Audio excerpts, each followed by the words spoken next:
clínica. La triada clínica es fiebre, linfoadenopatías y faringitis o también odinofagia. Faringitis, inflamación pues, de la vía sacada de la faringe. Odinofagia, el dolor para tragar. Adenopatía, inflamación de los ganglios, especialmente lo que son los cervicales y acá submaxilares. Bueno, ese síndrome se acompaña de un aumento ligero de leucocitos a expensas de las células mononucleares. ¿Cuáles son los mononucleares? Monocitos y linfocitos, hasta ahí. Y más del 10% de linfocitos reactivos. Entonces, cuando un paciente llega con esta sintomatología, pues ustedes saben que a todo paciente que se le manda a hacer mínimamente hemograma, orina y coprológico, ¿cierto? Entonces, en el hemograma, nosotros los microbiólogos somos los que tenemos que reconocer ese aumento de células mononucleares con aumento de los linfocitos reactivos. Entonces, luego de que ya se da como ese diagnóstico preliminar de que puede ser un síndrome mononucleósido, ahí sí es cuando empezamos a indagar cuál podría ser la razón. Recuerden también que los linfocitos reactivos están en todos los individuos, sanos o enfermos, solamente que en individuos sanos está más o menos entre el 2 y el 6%, pero ya cuando suben al 10% es cuando uno debe reportarlos. Mientras estén uno que otro, uno los mete en la misma canasta de los linfocitos, pero cuando esos linfocitos reactivos sí están por encima del 10%, entonces ahí uno sí tiene que especificar cuántos de los linfocitos son reactivos. ¿Se acuerdan que desde Morfo y ahorita que repasamos las líneas celulares, yo les decía, ustedes no tienen que hacer la diferenciación si los linfocitos son chiquitos, medianos o grandes, y mucho menos hacer la diferenciación si son B o T, eso no lo tienen que hacer. Pero lo que sí tienen que hacer es decir cuántos linfocitos están normales y cuántos linfocitos están reactivos. ¿Cómo los voy a diferenciar morfológicamente? Se van a diferenciar porque pueden tener por lo menos dos de las siguientes características que les estoy diciendo. Ya saben, por lo menos dos. O sea, si uno, por ejemplo, tiene solo granulitos, eso no es un linfocito reactivo. Pero puede tener basofilia citoplasmática, mírenlo aquí que se ven bien azulitos. Puede tener que el citoplasma se deforma con los glóbulos rojos acompañantes. Puede tener cromatina heterogénea, o sea, unas zonas más oscuras y unas zonas más laxas dentro de la misma célula. Ojo, puede tener nucleolos, por lo tanto, no siempre un nucleolo significa que es un blasto. Puede tener gránulos, generalmente son más grandes que los linfocitos normales. Todas esas son características de linfocitos reactivos, pero recuerden, por lo menos una célula debe tener al menos dos de estas características. Otra cosa importante, los linfocitos reactivos se referencian ante un proceso de reactividad, generalmente es una infección, pero también cuando estamos expuestos a algunos medicamentos, cuando estamos expuestos a sustancias tóxicas, sí, más que todo medicamentos y sustancias tóxicas, quimioterapia también, todo eso puede generar linfocitos reactivos. El tema es que uno debe buscar la causa.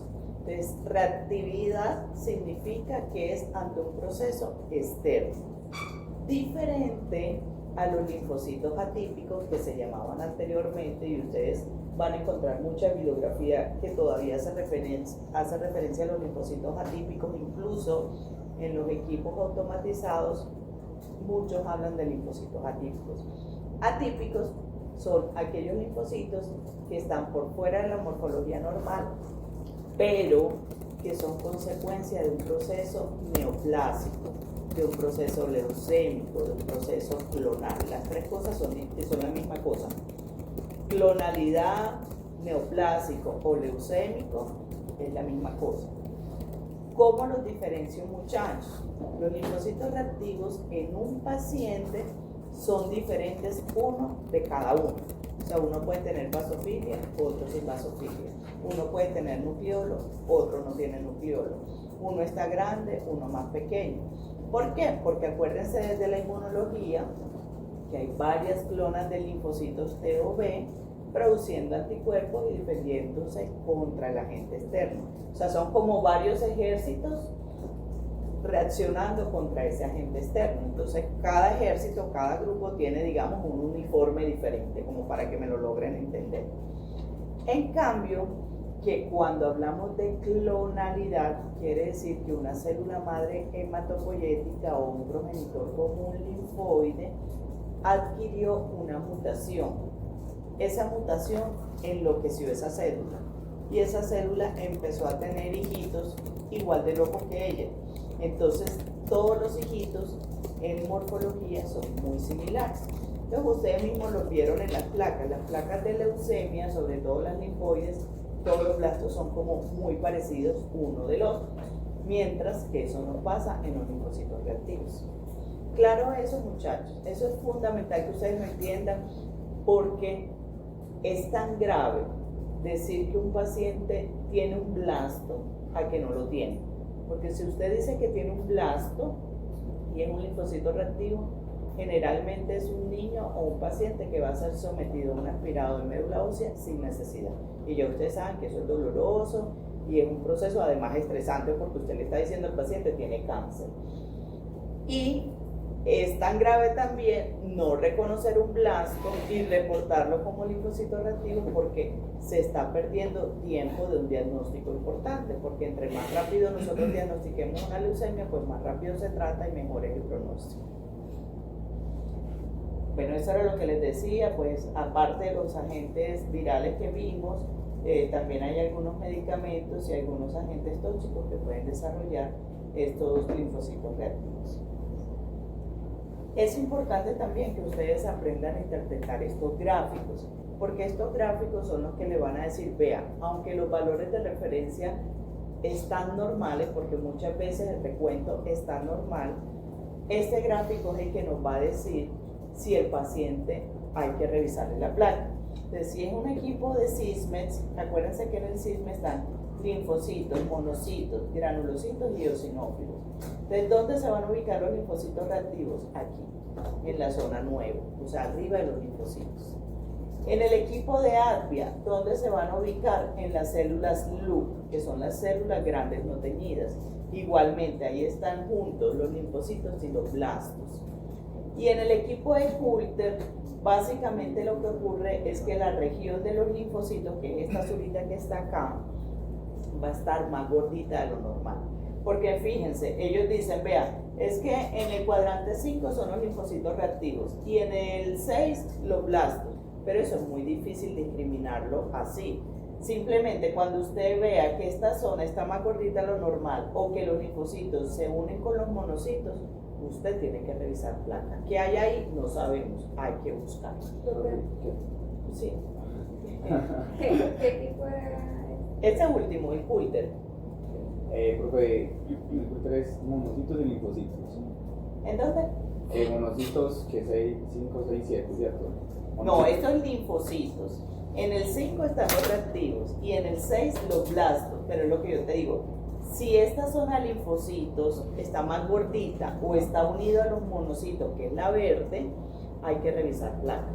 Y en el 6 también es lo mismo, pues arriba en el... Acá, aquí es linfocitos y arriba son los blastos y los linfocitos reactivos. Es un poquito diferente, porque mira que acá arriba son los monocitos y acá son linfocitos reactivos y blastos. Entonces, eso es importante. Cuando ustedes estén trabajando en cualquier laboratorio, es fundamental que ustedes entiendan los gráficos del equipo que están manejando, porque lo más probable es que ustedes van a tener un equipo gigante que hace todo, pero cada laboratorio implementa como unas normas o unos criterios para saber qué placas hay que revisar y qué no, porque usted no va a tener tiempo de leer 500 hemogramas, es imposible, ¿ya? Entonces, de esos 500 puede que tengamos que revisar 50, pero ¿cuáles son los criterios para revisar esos 50? Además de que estos gráficos, cuando se imprimen y en el examen, no les van a llegar con colorcitos, les van a llegar a blanco y negro. Y adicionalmente, no me gusta que se lo aprendan con colores porque los colores uno los puede configurar con lo que más le gusta. Entonces, si somos niñas, entonces nos va a gustar el morado y el rosado. Y si son niños, les va a gustar el azul y el verde. Entonces, no se lo pueden aprender con colores. ¿Listo? Bueno, entonces, en la etiología, la gran mayoría de veces es causado por el virus del Epstein-Barr. Aprendan a escribir los nombres y no me empiecen a escribir Einstein como el científico del peinado, Epstein-Barr. Ahora que está tan de moda los archivos de Einstein, si los han visto de ese señor depravado, bueno, yo creo que ahora sí no se les va a olvidar, porque él se escribe igual. Sí. El pobre señor Barr no sabe el descendiente que tuvo, o ¿cómo que se llama cuando uno, el homónimo que tiene? Bueno, entonces, miren, Epstein-Barr, cuando el agente causal es él, se llama mononucleosis infecciosa. Cuando son toda la demás cantidad de agentes, se llama síndrome mononucleósido o mononucleósico, cualquiera de las dos, do o co, con D o con C. Entonces, la gran mayoría de veces es por el virus del Epstein-Barr. En orden de importancia, en nuestro medio sigue el citomegalovirus y el dengue, porque nosotros somos una zona endémica del dengue. Ya aunque Medellín supuestamente no era zona endémica, ya casi que toda Colombia, yo creo que dentro de poquito ya en Bogotá también van a tener picos de dengue. Bueno, entonces, en la mononucleosis infecciosa, el virus del Epstein-Barr, que es la misma enfermedad del beso. ¿Por qué se llama enfermedad del beso? Porque su principal fuente de transmisión es la saliva, pero no es la única. También se puede a través de las relaciones sexuales y también a través de trasplantes. Entonces, el virus del Epstein-Barr es supremamente importante, sobre todo en los pacientes que van a ser trasplantados, porque ustedes saben que cuando van a ser trasplantados, ellos son inmunosuprimidos para que no vayan a rechazar el órgano. ¿Cómo pasa normalmente? O sea, en las guarderías, como los niños comparten juguetes y se meten los juguetes en la boca, la gran mayoría de niños están expuestos a ese virus y desarrollan anticuerpos naturales contra ese virus y pasa como un cuadro viral suavecito sin ningún problema. El tema es que ustedes saben que ahora hay de todo, las loqueras de las mamás, y las mamás ahora se les ha dado porque los niños no pueden ir a los colegios, sino que hay que tener educación en casa. Yo respeto eso, pero no estoy de acuerdo. Yo pienso que los niños necesitan su socialización. Pero hay así como hay un grupo de antivacunas, hay un grupo de mamás anticolegios. Entonces, en esas mamás anticolegios dejan a los niños en sus casas guardaditos. Ellos no están expuestos ni al virus del Epstein-Barr ni a muchos virus. Eso hoy por hoy se ha relacionado incluso con desarrollo de leucemia, pero eso es otra historia. Aquí el asunto es que ellos no tienen anticuerpos protectores. Entonces ese niño que tanto protegieron en su niñez, porque la mamá era así loca, psicótica, sobreprotectora, llegó a la universidad. Como no hay universidad todavía en casa, aunque pues ya hay digitales, pero no es tan común, los niños, los jóvenes finalmente quieren asistir a la universidad. Allá se enamora la chica sobreprotegida con el ñero que fue callejero, que estuvo en la guardería, que ha andado con todo. Y ese ñero, si ya tiene el virus, pues lo puede tener de reservorio. Se besan y hasta ahí llegó la sobreprotección de la mamá. Entonces, ¿qué pasó? Como ella no tenía anticuerpos protectores, desarrolla la mononucleosis infecciosa. La mononucleosis infecciosa inicialmente... bueno, antes de seguir con la sintomatología, ¿cómo es el proceso o la patogenia? El virus entra, él tiene afinidad tanto por las células epiteliales como los linfocitos B circulantes. Utiliza las dos células para producir más virus e infectar nuevas células.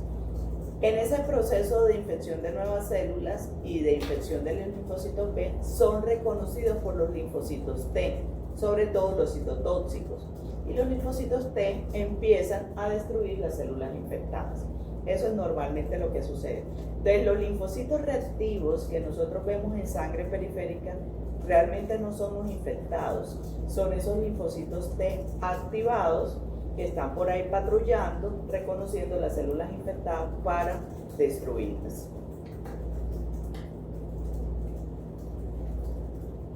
Entonces, dentro del cuadro clínico, como les decía, inicialmente empieza como un cuadro viral normalito. Cansancio, somnolencia, dolor de cabeza, y ya más o menos después de 1 o 2 semanas la cosa se empieza a alargar. Ustedes saben que los procesos virales duran una semanita si acaso, pero la cosa se empieza a alargar y ya se empieza a ver la fiebre, la linfoadenopatía, la odinofagia.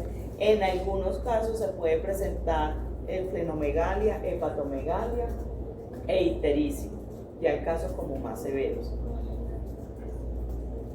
Y cuando son pacientes inmunosuprimidos esto se complica, entonces puede haber secuelas neurológicas, hematológicas, respiratorias, y lo más grave es que el virus del Epstein-Barr se está relacionando, o se ha relacionado históricamente con neoplasias linfoproliferativas, es decir, linfomas, principalmente los linfomas. ¿Cómo vamos a hacer el diagnóstico? El diagnóstico se puede hacer por cultivo viral, pero eso es supremamente caro y muy lento. Entonces, normalmente lo hacemos con pruebas serológicas para este y para todos los demás virus.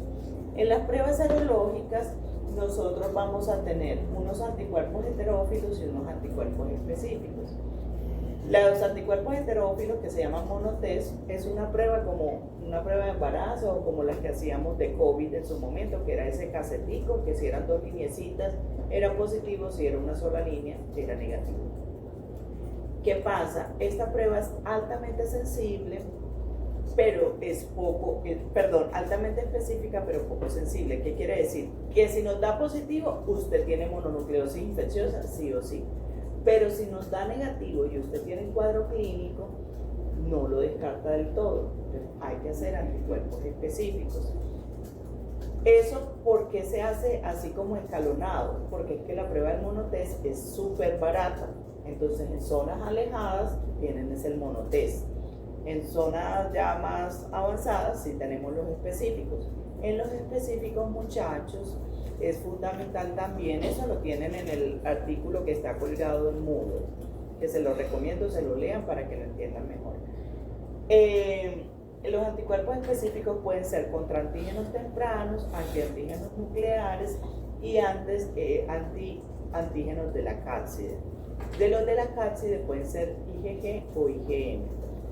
Pregunta de parcial y para la vida. ¿Por qué para la vida? Porque no falta el vecino, el primo o el tío que le llegue con el resultado de los anticuerpos específicos y usted empiece a decir que el paciente tiene mononucleosis infecciosa, cuando en realidad lo que tiene son anticuerpos que cogió desde esa época de la guardería, porque usted sí fue a la guardería. Entonces, si son IgG de gato, quiere decir que fue una infección pasada. Pero si está activa en este momento, puede estar el IgG, pero lo más importante es que esté el M de presente. A ver cómo lo relacionan, sí, presente. En este momento, M de este momento. ¿Listo? Para que se lo grabe. M del momento. Y si tengo todo positivo, o sea, G, M, el antígeno nuclear y el temprano, eso es una reactivación. O sea, yo tenía el G de cuando estuve en guardería y ahora tengo el M porque lo estoy cursando nuevamente. Puede que esos anticuerpos no te hayan protegido para toda la vida. Entonces, reactivación, lo que pasa es que se activa esta barrita. Es todo positivo, mira. ¿Ya? Bueno, ¿alguna pregunta con mononucleosis infecciosa? Entonces, puntos críticos de mononucleosis infecciosa. Se da en adultos jóvenes. Se da la triada clínica. ¿Cuál es la triada? Fiebre, faringitis y linfadenopatía. Se da aumento de células mononucleares con linfocitos reactivos. Las pruebas confirmatorias es primero el monotest. Si nos da positivo, efectivamente es mononucleosis infecciosa, y si nos da negativo, hay que hacer anticuerpos específicos. Y para nosotros decir que es una infección activa, debe ser M. Acuérdense que en este momento. ¿Cuál es una triada? De clínica. faringitis, fiebre y linfadenopatía. Faringitis. Fiebre y linfadenopatía.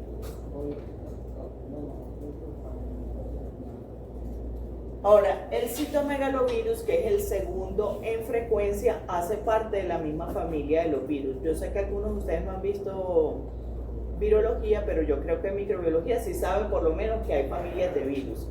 El citomegalovirus hace la misma parte de la familia del Epstein-Barr, por eso la sintomatología es muy similar, solo que es un poquito más suave en comparación al de la mononucleosis infecciosa, pero es similar. Esta también se presenta en orina y en salivas, se puede también por transmisión vertical, o sea, madre-hijo, y también por transfusiones otras plantas. Igualmente es súper importante, sobre todo en pacientes que van a ser trasplantados. Este no solamente tiene afinidad por el linfocito B, sino que también tiene afinidad por fibroblastos, células endoteliales, macrófagos y miocitos, o sea, tiene afinidad por todos. Y lo mismo, él infecta estas células, la utiliza para multiplicarse y lo que se activa son toda la respuesta inmune. Entonces ahí se activan linfocitos T citotóxicos, se activan también los natural killers, los linfocitos B, o sea, toda la respuesta inmune, y eso es lo que nosotros vemos en sangre periférica, esos linfocitos que están activados. El cuadro clínico, miren que es el mismo, solamente que aquí la fiebre sigue siendo frecuente, pero la faringitis y la linfadenopatía ya no es tan frecuente como si la comparamos con el virus del Epstein-Barr. El diagnóstico, aquí, o sea, se puede utilizar pruebas serológicas. Lo que pasa es que las pruebas serológicas no son tan específicas, se utiliza más que todo la PCR. Sin embargo, lo de la PCR hay que interpretarlo como con cuidado, porque hay personas que pueden mantener restos de ADN a pesar de que ya haya pasado la infección. Entonces hay que interpretarlo con la clínica. PCR, reacción de cadena polimerasa, no proteína C reactiva, ¿listo? Yo me acuerdo cuando yo estaba empezando a estudiar, imagínense hace cuántos años fue, que apenas estábamos empezando a ver los artículos de la reacción de cadena polimerasa. Entonces a mí me mandaron a sustentar un artículo y yo entendí que era una proteína C reactiva. Yo todo lo enfoqué a esta proteína C reactiva, estaba más perdida que el hijo del inglés. Bueno, lo que son los cambios de la historia. Ya para usted es más común hablar de reacción de cadena polimerasa que la proteína C reactiva. Yo creo que eso ni la menciono. Aunque es una prueba que lo hace muy frecuentemente. O sea, todo paciente que tiene infección, inflamación, me manda sedimentación y proteína C reactiva. Bueno, el tercero en frecuencia, chicos, el virus del dengue. El virus del dengue, por nosotros estar en una región endémica, es muy frecuente, casi que tan frecuente como el virus del Epstein-Barr. ¿Qué tiene el virus del dengue diferente a los otros dos virus? Bueno, obviamente pues que se transmite a través de un mosquito, que eso no pasa en las otras situaciones. Y desde el punto de vista sintomatológico, además de la fiebre, la linfadenopatía, él no produce tanto dolor para tragar, pero sí produce un rash en toda la piel. Y ese rash se debe al aumento de la permeabilidad capilar.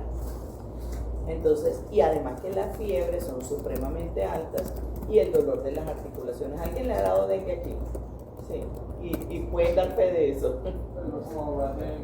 Pero te dio un dengue suave, pues no llegaste hemorrágico. Bueno, ¿qué pasa? Que ese dengue, muchachos, tiene una fase febril que muchas veces puede que la persona le dé solamente la fase febril, pero hay otra fase que es crítica. En esa fase crítica ya la fiebre no es tan alta, pero hay una leucopenia y una trombocitopenia muy severa. ¿Por qué? Porque el virus utiliza los precursores de la línea leucocitaria y de las plaquetas para multiplicarse. Entonces, por eso produce la leucopenia y la trombocitopenia. Y también se puede presentar el hematocrito falsamente aumentado, y eso se debe a que hay aumento de la permeabilidad capilar. Entonces digamos que además de la triada clínica, en fase crítica se acompaña de otra triada, que es leucopenia, trombocitopenia y hematocrito banco. Y ustedes van a ver que los linfocitos reactivos son muy basófilos. Se llaman esos linfocitos que le llaman linfoplasmocitoides, porque son tan azules que parecen un plasmocito.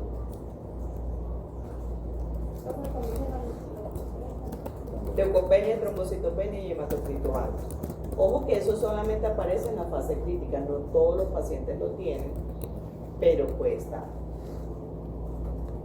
Entonces aquí se complica la vida. ¿Por qué se complica la vida? Porque es que usted cuando recibe la muestra no sabe qué tiene el paciente. Ustedes no le echan el chisme del paciente que si tiene fiebre, que si fue una finca, que si nada, que si tuvo educación en casa, que si se besó con el ñero, nada, ustedes lo saben. Ustedes reciben una muestra.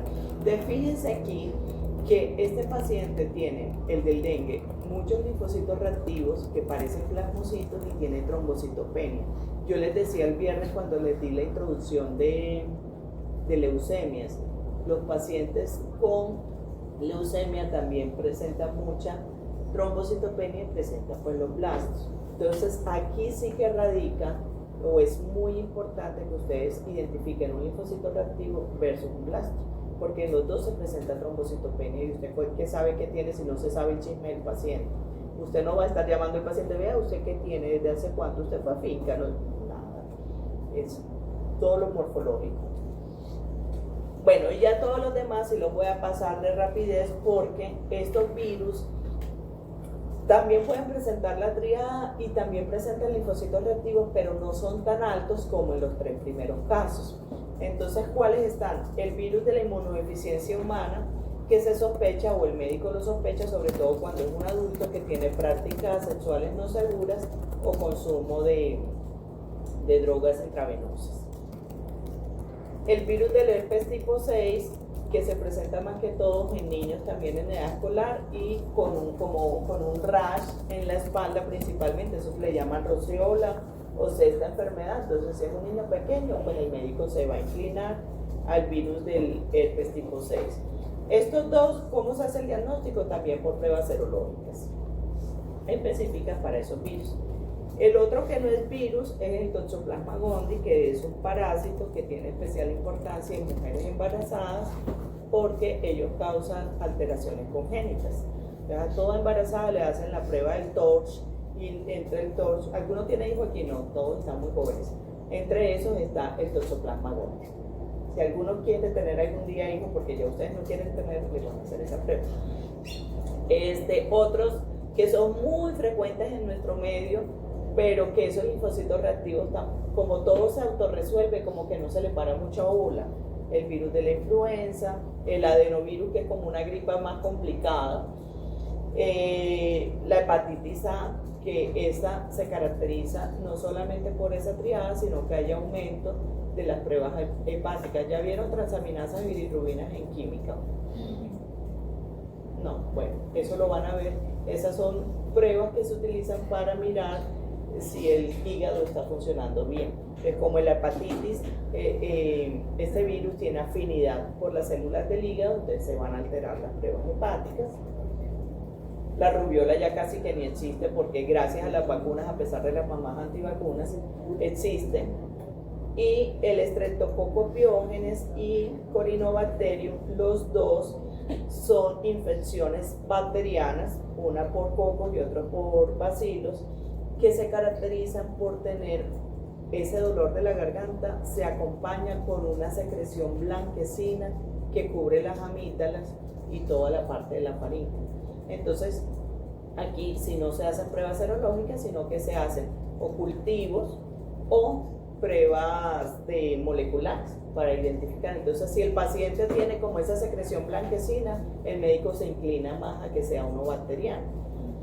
Entonces, chicos, el algoritmo es este. Miren, clínica compatible. ¿Cuál es la clínica? La triada de la que más tanto les he hablado: fiebre, linfadenopatía y dolor para tragar o faringitis. Eso se acompaña de aumento de los linfocitos, a veces puede ser solo linfocitos, más del 50%, o linfocitos más monocitos, más del 50%.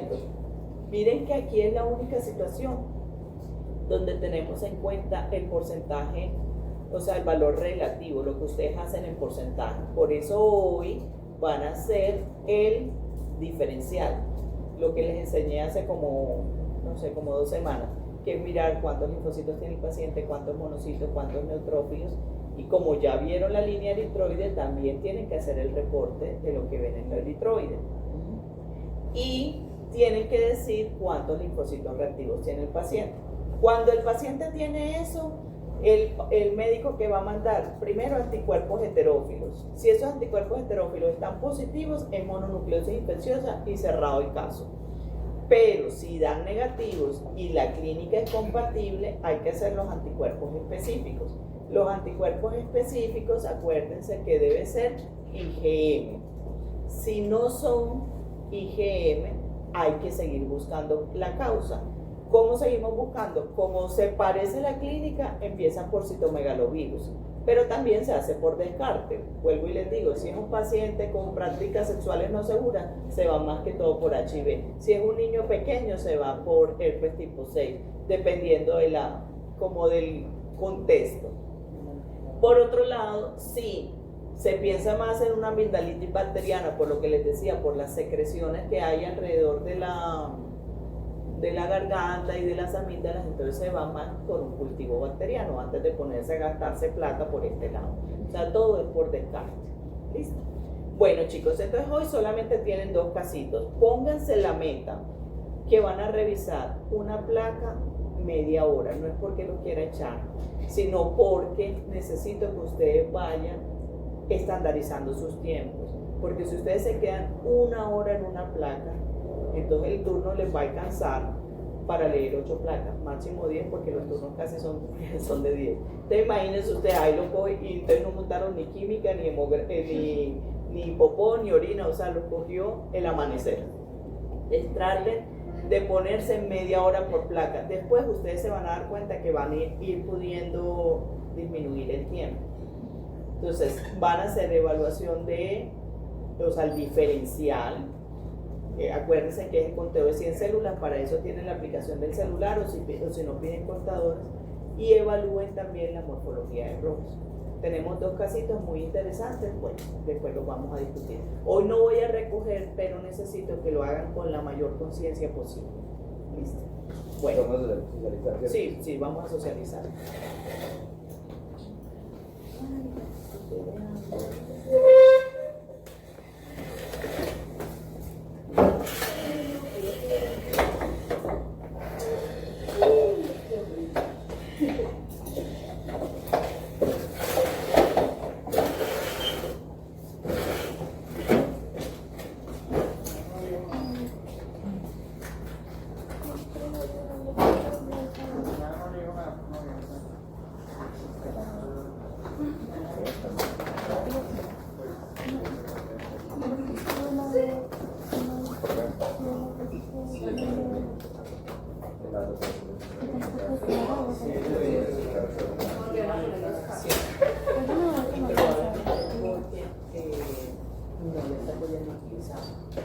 O sea,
viene de 4 días de evolución, con fiebre de 39 grados, que se dé con antitérmicos habituales, dolor faríngeo progresivo, insuficiencia respiratoria nasal total. La sintomatología empeora pese al tratamiento antibiótico. A la exploración de la nasofaringe se observa gran edema de la pared superior del paladar blando y secreción blanquecina que proviene del caulo. La orofaringe estaba enrojecida con discreto edema de los cordones laterales. Base de la lengua y laringe normal. A la exploración cervical se encuentra una adenopatía duroelástica poco movible, algo dolorosa, de 3 centímetros. En tercio superior de la cadena yugular interna izquierda y otras pequeñas alrededor de 1 centímetro en el lado derecho. El resto de la exploración clínica es normal. Chicos, desde la clínica, ¿qué es llamativo? Pues tiene la triada. Ajá. Y aparte tiene la secreción que es de Streptococcus Exactamente. o de hepatitis Orinante. Eso. Sin embargo, no responde al tratamiento antibiótico. Uno podría pensar o que es viral o que es una bacteria resistente. Entonces, en ese caso, el médico se debería inclinar por las dos opciones, o porque es algo bacteriano o porque es algo viral. Entonces, leucocitos 14.700, altos, normales o bajos. Altos. Hemoglobina está normal, los valores eritrocitarios están normal, las plaquetas 206.000. ¿Cuánto es? ¿Normal, alto o bajo? ¿Se acuerdan cuánto es el valor de las plaquetas? No me acuerdo. Chicos, pregunta. Es de 150.000 a 450.000. Eso. Entonces están en 206.000. El equipo le hace el favor de no dar diferencial para que usted lo tenga que hacer. Pero si lo diera, ¿qué es llamativo en el gráfico del DIF? Los linfocitos. Los linfocitos, ¿qué pasa con los linfocitos? Pues están ahí en el diferencial. Pues es como en el DIF. Ajá, ¿qué pasa en el...? Siempre van a estar, pero ¿qué les pasa a estos linfocitos? ¿Ese gráfico del DIF para ustedes está normal o está alterado? Está muy hacia arriba. Está muy hacia arriba. Acuérdense que cuando está hacia arriba son células de alta fluorescencia. Tenemos plan A o plan B, o son blastos o son linfocitos reactivos. Este equipo nos da la ayuda que también tiene el IMI. ¿Qué ven en el IMI? Eso ya lo deben saber porque eso entra en el parcial. Pero el IMI. ¿Qué se ve en el IMI? No, eso serían linfocitos. Pues esa zona sería el linfocitos. Pues si se ve una población de linfocitos, no. Chicos, en el IMI siempre se ve una colita, que esos son restos celulares, esa es la colita que se ve ahí. Y se ven granulocitos inmaduros más levantaditos y blastos más pegados al eje X. Si ya yo les dije que es A o B, o blastos o linfocitos reactivos, y ahí no hay una sombra fuerte en el IMI pegado al eje X, pues no son blastos. Cuando usted tiene el IMI, pero ese IMI ya no existe.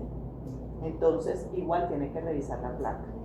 Acuérdense que el gráfico WBC paso, eso no da información clínica, eso lo ignoran, así que no se pongan a inventar cosas que no están. Bueno, ¿cómo les dio el diferencial?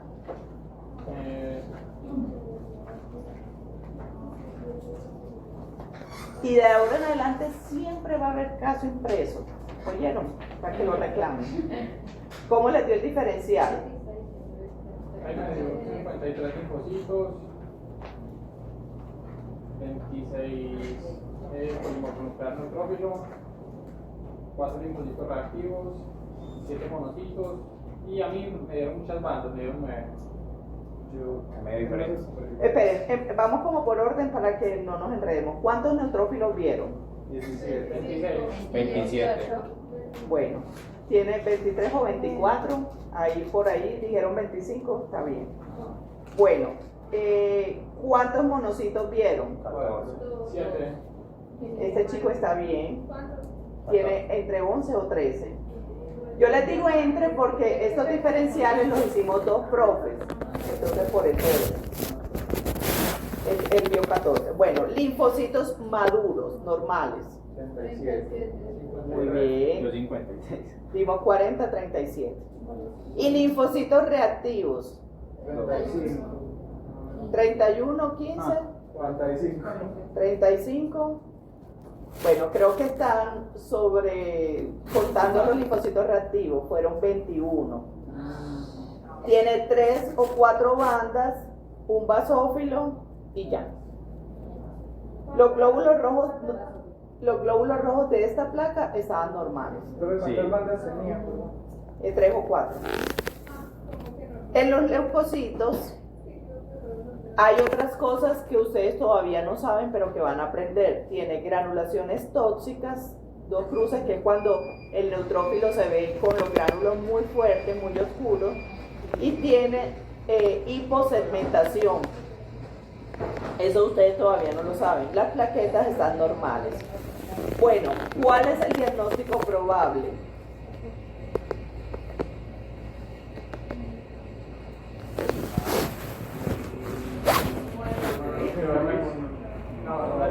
Síndrome mononucleosis.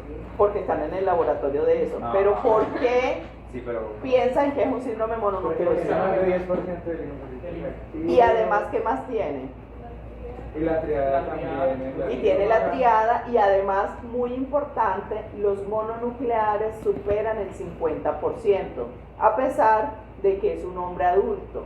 Acuérdense que en los adultos los neutrófilos son más frecuentes, pero aquí las células mononucleares, miren que los linfocitos eran 37 y los monocitos eran 13, entonces superan el 50% y tiene más del 10% de linfocitos reactivos y tiene la triada.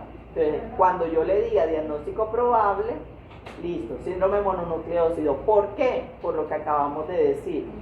¿Cuáles son las pruebas confirmatorias que nos llevarían al diagnóstico final? ¿El mono qué? Acuérdense que el monotest es lo mismo que anticuerpos heterófilos. Entonces, ya ahí tienen una prueba. Si esa da positiva, ¿qué pasa? Se Mononucleosis infecciosa, ¿cierto? Por este envase. Eso es solo para este envase. Si nos da negativa, ¿qué tenemos que hacer? Anticuerpos específicos. Para decir que es una infección activa, ¿qué debe pasar? Exactamente. Si me dan negativos los específicos, Buscar por otro lado. buscar por otro lado. ¿Cuál es el plan B más frecuente? ¿Cómo se llama? No. Ahí se me olvidó el PCR, ¿para qué? citomegalovirus. Citomegalovirus. Ahí hicieron como un collage y llegaron. Listo. Muy bien. ¿Alguna duda con ese caso? Bueno. Placa 390. Paciente de 5 años que consulta con cuadro de evolución de hace 5 días. Acude. Esto es una historia de la vida real. Corín Tellado. Acude a una consulta relatando fiebre alta no cuantificada y repentina, dolor abdominal, astenia, cefalea, tos, vómito por más de 4 días, enrojecimiento facial. En la exploración física se confirmó la fiebre, presencia de sarpullidos en manos y piernas, petequias, hepatomegalia, se observan signos de deshidratación. Se remite, miren esta historia de la vida real. Se remite de otra institución para descartar leucemia, debida a la presencia de linfocitosis, entre comillas, atípica, reportada en un hospital donde no había un bacteriólogo de la Escuela de Microbiología. Eso espero. No sabemos de dónde era el bacteriólogo, pero él decía que, o bacterióloga, decía que había presencia de linfocitosis atípica y con el cuadro clínico que de pronto era una leucemia. Bueno, menos mal llegó a manos de un estudiante de maestría de nosotros y encontró. Ahora miramos qué encontró. Tiene leucocitos 10.500, normal, altos o bajos.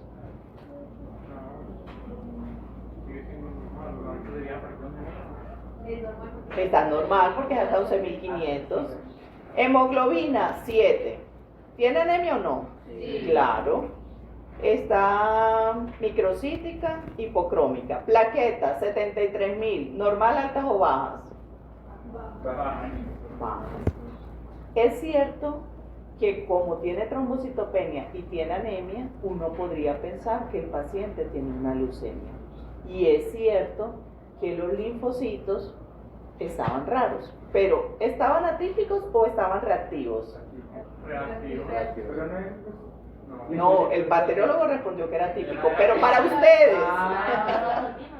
Acuérdense que reactivos es respuesta a un proceso de infección o agente tóxico. Atípico es un proceso neoplásico. Entonces, para que usted diga que es un proceso neoplásico, tiene que ser que haya blastos. ¿Ustedes vieron blastos? No, vieron linfocitos reactivos. Ok, entonces como... bueno, el gráfico, chicos. Claramente el de las plaquetas, miren que se ve un piquito bajito. En las plaquetas se interpreta igual que el de los glóbulos rojos. Si están hacia la izquierda son chiquitas, si están hacia la derecha son grandes. Pero cuando hay trombocitopenia, el pico no se alcanza a hacer, sino que se ve más bajito. Entonces miren que las plaquetas estaban en 73.000, por eso es que el pico no se alcanza a hacer. Bueno, en el gráfico ustedes no lo alcanzan a ver mucho porque quedó la impresión a blanco y negro, pero esperen un momentico todos los casos. Ahí en el gráfico ustedes ven que en la zona de linfocitos hay una colita que se une como a los monocitos. Realmente no es tan marcado en este caso, pero igual el mismo equipo nos dice, ojo que puede haber linfocitos atípicos. Miren que en las flags, ¿cómo es que en las banderas? Nos dice atípicos. Acuérdense que los equipos manejan la terminología atípico, pero eso no quiere decir que sean blastos o que sean reactivos. Eso lo que quiere decir es que vaya y no sea flojo y revise la placa. ¿Ok? Bueno, entonces vamos a ver, ¿cuántos neutrófilos vieron? 49. ¿Quién más? ¿Quién da más? ¿Quién da menos? Neutrófilos 51. Muy bien, tiene 52. ¿Cuántos linfocitos vieron? 23. ¿Quién más? Los de la última mesa, ¿cuántos linfocitos vieron? Eso, tiene 20 linfocitos. Monocitos. 2 por acá. ¿Cuántos vieron? 2. Tiene más, tiene 7. ¿Y linfocitos reactivos? 21, 34 la última mesa. Bueno, están viendo un poquito más. Ojo, que hay que afinar mejor lo de los linfocitos reactivos, tiene 20. Bueno, importantísimo, glóbulos rojos, ¿qué vieron? Pero ahí no habían bandas. No están reportadas. Ok, nada más yo vi 3 megatrombocitos. Eso. Y uno Ok. ¿Vieron las plaquetas? ¿Alguien aparte de él vio plaquetas? Sí. Ese paciente tenía trombocitopenia que se confirmaba en la placa porque uno veía plaquetas muy disminuidas y las que estaban, muchas estaban más grandes de lo normal. Pero yo no les dije que miraran plaquetas, pero en la vida real ustedes tienen que mirarlas. Sí les dije que miraran glóbulos rojos. El semestre pasado no les dije y por eso no lo vieron. Yo quiero que me digan que vieron en los rojos. Empecemos en orden. Sí, Anilocitosis. era necesito. Tiene microcitos. Tiene microcitos 2 cruces. Poiquilocitosis. Llanocitos, lo vi. Ajá. Pero llanocitos serían 2 cruces. Dianocitos 2 cruces. Y, Estomatocitos, 2 cruces. exacto. Y También esquistocitos. por ahí están diciendo drepanocitos. Importantísimo. Acuérdense que los drepanocitos hacen diagnóstico. Y ahora les voy a contar. ¿Y vieron eritroblastos? Sí. Un ortocromático. Yo vi Sí, yo vi 2. policromatofilia y 2 Sí, tienen policromatofilia. Acuérdense que los eritroblastos también se reportan, no dentro de las 100 células, pero yo digo, en 100 leucocitos, ¿cuántos eritroblastos hay? O sea, yo voy haciendo el recorrido y si me encuentro un eritroblasto lo anoto aparte. En este caso eran solo 2. Ajá, sí, 2. Bueno, chicos, diagnóstico probable. Anemia falciforme. anemia falciforme y solo anemia. Los linfocitos reactivos en anemia falciforme. Pero por los drepanocitos. Pero Pues eso. sí, si tiene anemia falciforme. Pues también Como un proceso infeccioso también, pues. Tiene, claro, porque estamos en el laboratorio del síndrome mononucleócido. ¿Y cuál tipo? Pero ¿El del qué? Pero ese no puede ser por el dengue. Puede Por ser el por el sarpullido que dengue. tiene, Eso. Integren los conocimientos, muchachos. Miren, Por las placas. y por las plaquetas disminuidas. Yo no sé el hematocrito. No, ese sí no está alto. Por las petequias, por tiene sarpullido, tiene una fiebre muy alta. Fíjense ustedes, ese paciente entró al San Vicente por una supuesta leucemia y lo que tenía realmente el niño era un dengue y una anemia falciforme que tampoco había sido diagnosticada. Ustedes, estoy segura que vieron las células falciformes porque yo les dije miraron los rojos, pero el semestre pasado, que no eran menos que ustedes, yo no les dije que miraban los rojos y nadie vio los drepanocitos. Entonces, es importante que ustedes miren la placa de forma integral. No es porque ahora estamos en unidad de leucocitos, ya se nos olvidaron las anemias. El paciente a ustedes les llega completamente ciego para ustedes. Hay que buscar qué tiene.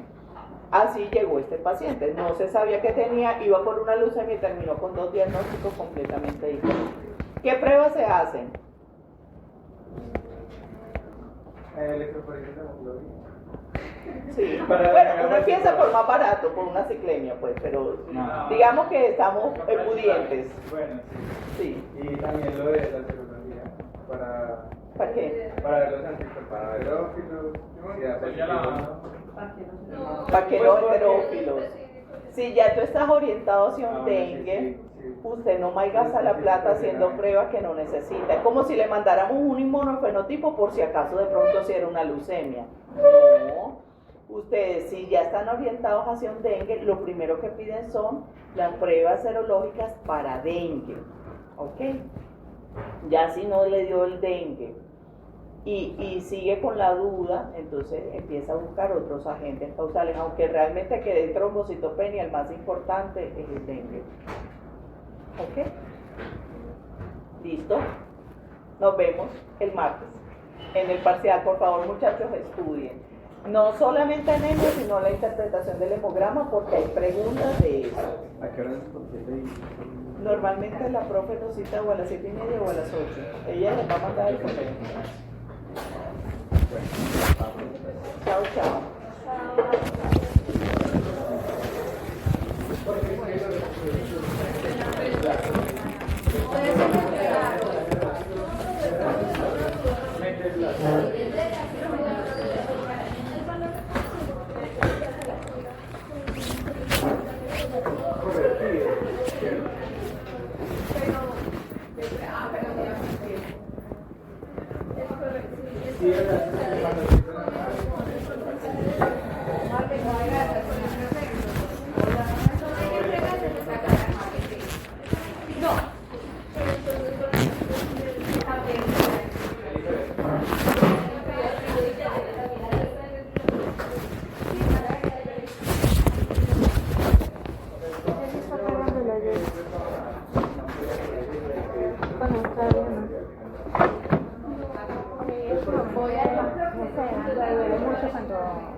Sí, no sé por qué, viendo que antes te mandó.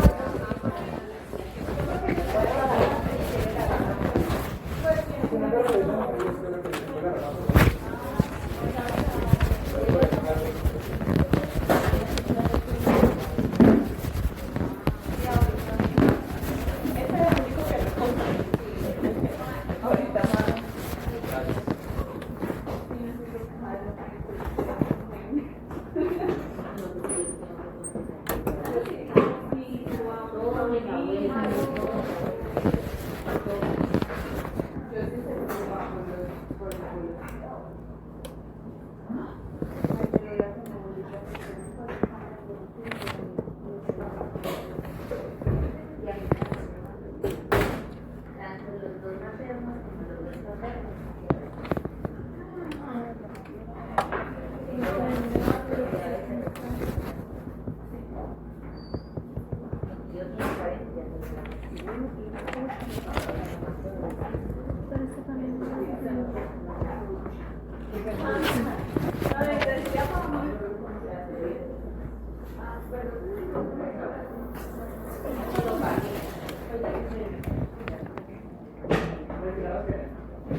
Me da ganas de que haga.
Faltan 10 minutos para cantar.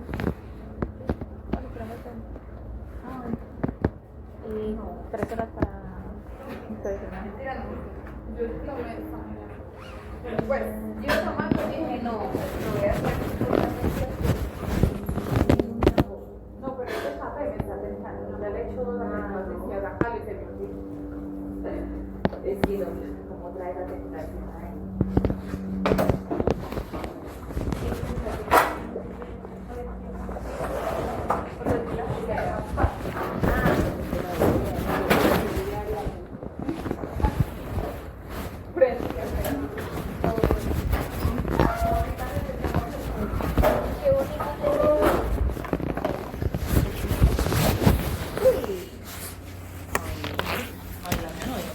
Recuerden la puerta cerrada.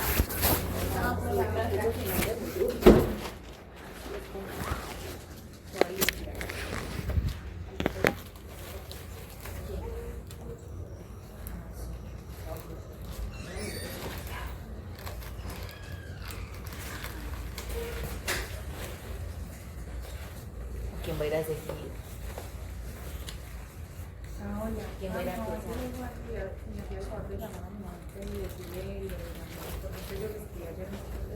María, vamos al baño.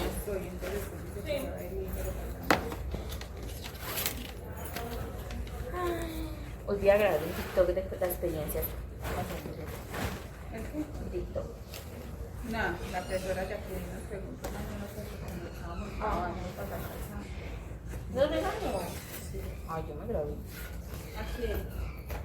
Hasta Viterfina nos dijo, están grabando. Y espérate.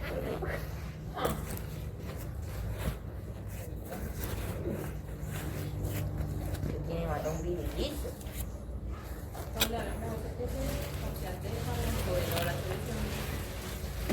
No es muy difícil, pero sí es como una tanta cosa que ya tienes de laboratorio casi.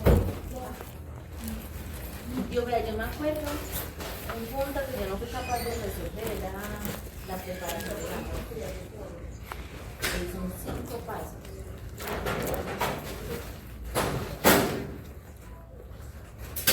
puso. Ah, bueno, tú ya sí está bien. Claro, igual eso no puede y ya Puso a ver, una información de publicidad. Las líneas, las tiene una tablita con una línea. Ah, sí, iba a hacer un ejercicio.